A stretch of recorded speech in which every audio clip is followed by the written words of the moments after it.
December 2025 BSS BNP ভারপ্রাপ্ত chairman Tarique Rahman voter নিবন্ধন ও জাতীয় পরিচয়পত্র এনআইডি প্রণয়নের যাবতীয় কার্যক্রম সম্পন্ন করতে নির্বাচন কমিশনে ইসি পৌঁছেছে।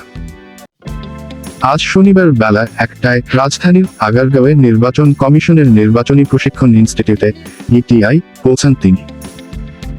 ইসির কর্মকর্তারা জানান, এখানে তিনি ভোটার নিবন্ধন ও জাতীয় পরিচয়পত্র এনআইডি প্রণয়নের যাবতীয় কার্যক্রম সম্পন্ন করবেন। এদিকে তারেক রহমানের ভোটার হতে আইনগত কোন বাধা নেই বলে বাসসকে জানিয়েছেন নির্বাচন commissioner EC Abdur Rahmanul Masud. EC Abdur Rahmanul Masud বাসসকে বলেন, ভোটার তালিকা আইনের 15 ধারা অনুযায়ী নির্বাচন কমিশন কোনো ব্যক্তিকে যে কোন সময় ভোটার করতে পারে।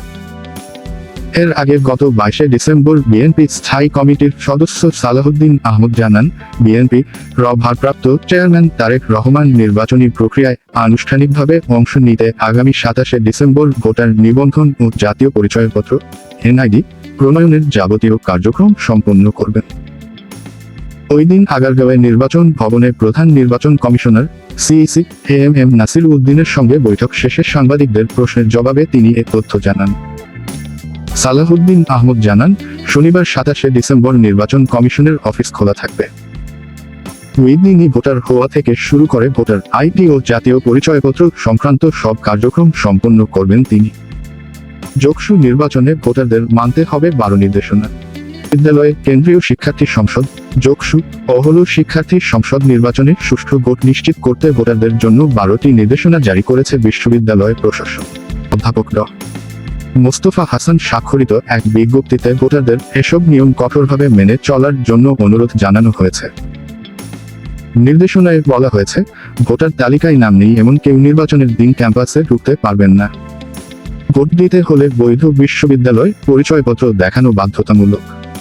যাদের পরিচয়পত্রের মেয়াদোত্তীর্ণ হয়েছে বা হারিয়ে গেছে, তারা ভোটার তালিকার পাশে থাকা কিউআর কোড স্ক্যান করে ভোটার স্লিপ সংগ্রহ করতে পারবেন। নির্বাচনের দিন এই স্লিপকে বিকল্প পরিচয়পত্র হিসেবে গ্রহণ করা হবে। ভোটারদেরকে ভোট কেন্দ্রের বাইরে শৃঙ্খলাপূর্ণভাবে লাইনে দাঁড়ানোর নির্দেশ দেওয়া হয়েছে।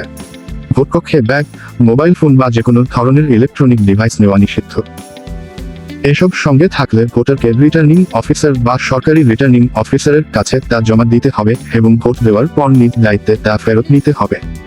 এক ভোটারের কাছে রিটার্নিং অফিসার স্বাক্ষরিত ও সিলযুক্ত 3টি ব্যালট পেপার দেওয়া হবে। এই কাগজ কোনোভাবেই ভাঁজ, ছেঁড়া বা ক্ষতিগ্রস্ত করা যাবে না এবং অতিরিক্ত ব্যালট পেপার দেওয়া হবে না। ভোট দেওয়ার পর নির্ধারিত ব্যালট বক্সে ব্যালট পেপার ফেলতে হবে। নেক্সট।